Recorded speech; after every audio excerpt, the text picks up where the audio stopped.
মাৰ্ঘেৰিটা আঞ্চলিক ছাত্ৰ সন্থাই বিগত 6টা বছৰে বিহু নাচ কৰ্মশালা আয়োজন কৰি আহিছিলে আৰু আজি আমি সপ্তমটো বৰ্ষত আমি ভৰি দিলোঁ আৰু সপ্তমটো বৰ্ষৰ আজি ইতিমধ্যে আমাৰ বিহু নাচ কৰ্মশালাখনিৰ সামৰণি পৰিছে গতিকে এখন সৰ্বাংগ সুন্দৰভাৱে আমি বিহু নাচ কৰ্মশালাখনি আমি আয়োজন কৰিবলৈ সক্ষম হ'লোঁ আৰু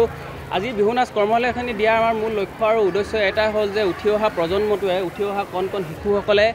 আমাৰ মূল সাংস্কৃতিক বিহুটোক তেওঁলোকে যাতে বুজি পায় বিহুটোৰ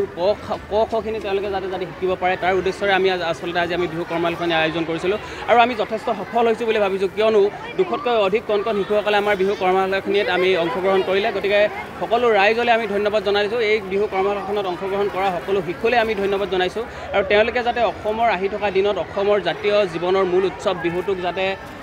মাৰ্ঘেৰিটাৰ পৰা লৈ গৈ মাৰ্ঘেৰিটাৰ পৰা আগবাঢ়ি গৈ অসমত আৰু সৰ্বভাৰতীয় প্ৰেক্ষাপটত বা আন্তঃৰাষ্ট্ৰীয় প্ৰেক্ষাপটত যাতে অসমৰ আৰু ভাৰতৰ আৰু মাৰ্ঘেৰিটা নামটো উজ্বলাই তুলিব পাৰে তাৰে আমি কামনা কৰিছোঁ যেহেতু মই মাজতে 3 দিনমান নাছিলোঁ আৰু তাৰ পাছৰ পৰা মই কৰ্মশালাখনি মই প্ৰশিক্ষক হিচাপে মই চলাই যাবলৈ চেষ্টা কৰিলোঁ আৰু তাৰ পৰিপ্ৰেক্ষত মানে কি হ'ল যিসকলে